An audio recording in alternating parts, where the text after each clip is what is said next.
Charge! That was quite an intro. You like that one? Yeah. All right. I'm Brad. If you don't know who I am yet, this is Gavin and Jared. We're here with Wartorn Creative. We're going on to the charge phase. Just going crazy with these videos right now. Day after day, all the way up to 8th edition. Lots of good stuff. So charging, pretty self-explanatory there. Right now, you see somebody, you can charge them. Pretty much the same. Yeah, pretty much the same. If you're within 12 inches, you can roll a 2d6. But after that, it gets a little different. All right, so what gets different? So the requirement, so when you get within 12, right? I got a guy here, and I can roll a 2d6.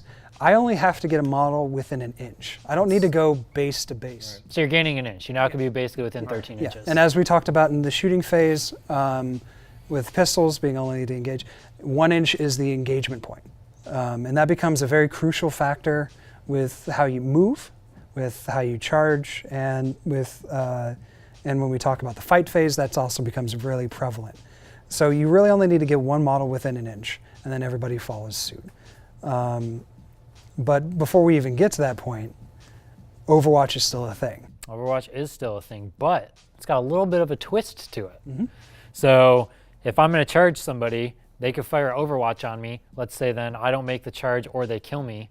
Mm-hmm. And then I go to charge with another unit. Mm-hmm. Usually in nothing 7th happens. you could not, because you only had one chance for Overwatch in 7th edition. Right. And that brought this whole tactic of, here's this lone throwaway unit that I'm going to throw at this like big death blob of plasma, and here's my big beady unit, the crappy unit I'm going to throw it. It's a throwaway. Exactly. And then he fails and gets killed, but these guys get to charge for free. Not anymore. In this case, if the unit is not at all engaged yet in combat, you can have as many Overwatches as you can against each unit that charges you.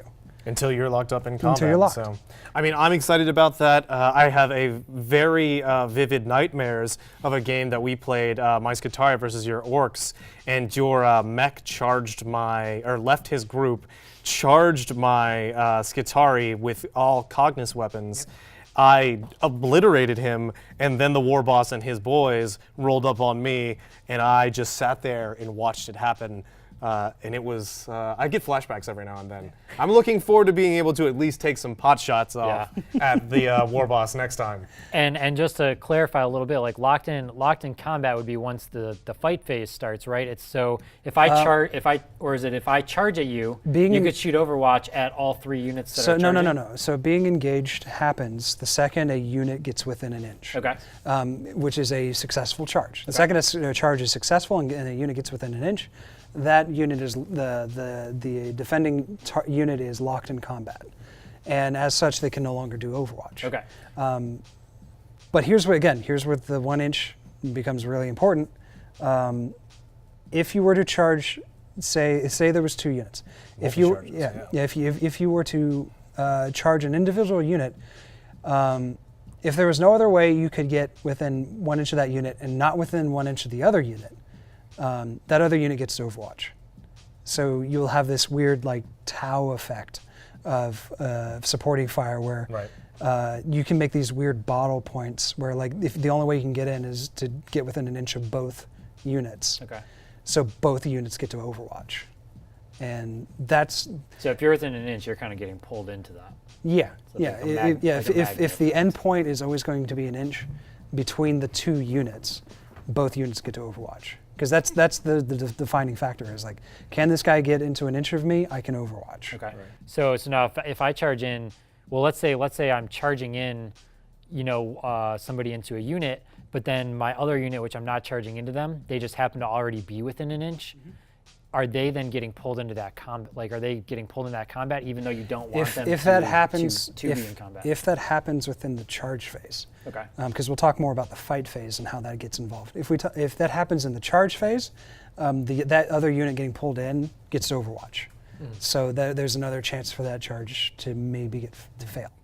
And there is a lot of risk involved in that, or risk reward in that, because like you said, you get to Overwatch. However, as we'll go over in the fight phase, there is the opportunity where if you didn't place right, you might get pulled into a combat that you didn't get to Overwatch into. So, and I was thinking about it, and it came up to a very interesting point. I expect to see a lot of armies that are good at shooting and not really good at combat.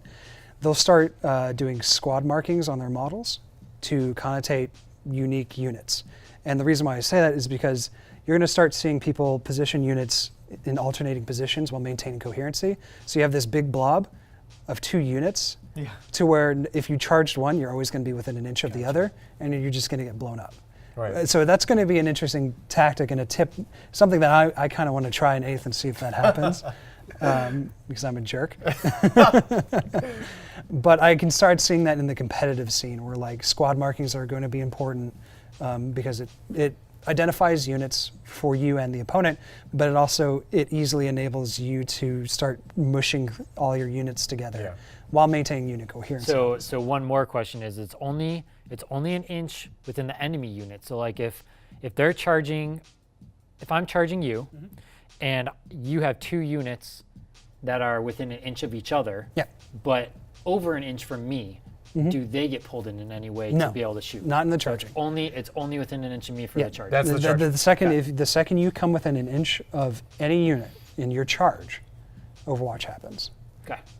Just wanted to make sure it wasn't allies within an inch of each other. So it's really vague. There's so much interpretation that you can get off of what they say. Like I really need, because there's so many odd cases. Like, okay, what if he charges and his path puts him in an inch of another unit? You know, like if there's no other way. It's like, say there was a wall that you can't pass through, and there's the guy you wanted to charge, and then there's this other guy that is like, say there's an inch path opening, and then there's the guy that you're not charging. But there's the guy, there's the HQ right here, and here's a tactical squad, and then there's just an inch gap, and you want to charge that HQ. How do they address that? I don't know. I mean, it makes sense. If you're walking down a hallway and everybody's on the other side of that door that you're coming through, they're going to shoot you. Yeah. If you think about it, it's very clear cut in that interpretation, but they haven't explicitly said that. Right. My current safe interpretation is if at the end of your charge, you come, if your end of your projected charge, like the closest model coming within an inch of any of a model in your unit, if it's also within an inch of another unit, that unit overwatches. That's my only safe interpretation right now. We'll have to just see what happens when we get those rules in our hands. Yeah, definitely. So that's about it. We're going to wrap up the charge phase and move on to the fight phase in the next video. So make sure you guys subscribe, like, comment, do all that fun stuff. And, you know, stay tuned for the fight subphase. We're going to be going over a bunch of videos up to 8th edition, more content beyond. Let us know if there's anything else you'd like to see, and we'll see you guys next time. Thanks for watching.